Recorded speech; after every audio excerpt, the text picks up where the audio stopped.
Apakah tujuan program iftar ini untuk Ustazah?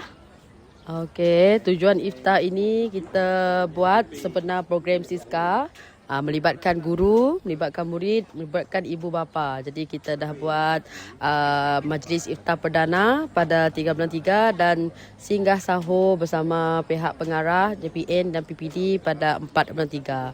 Syukur Alhamdulillah sudah selesai dilaksanakan.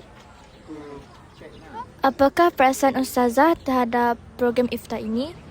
Saya berasa sangat gembira atas program ini sebab berjalan lancar. Semua murid, guru dan ibu bapa memberi kerjasama sepenuhnya dengan tahap maksimal. Itu saya yang lebih mengembirakan lah.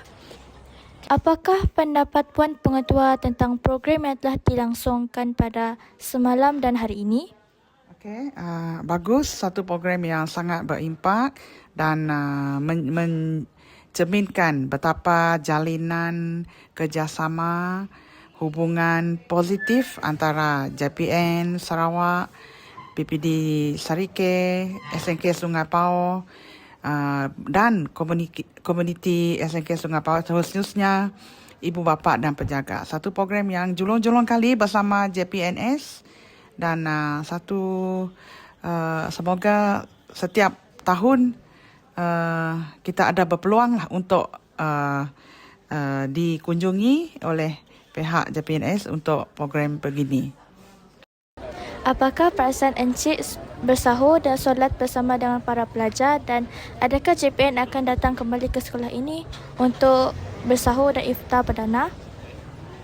Terlebih dahulu saya bagi pihak jabatan ingin merakamkan penghargaan terima kasih atas kerjasama pihak PPD, pihak sekolah ini khususnya untuk menjayakan program tahunan Jabatan Pendidikan Negeri Sarawak.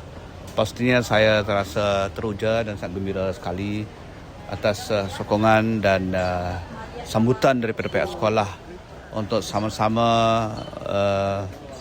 menjayakan program tahunan jabatan ini.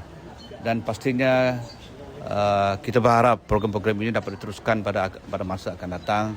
Dan walaupun pihak jabatan tidak dapat bersama tiap tahun, tapi saya berharap supaya program-program seperti ini dilaksanakan, diteruskan di peringkat sekolah demi untuk mengimarahkan bulan Ramadan ini dan juga mendapat ganjaran daripada Allah Subhanahu Wa Taala.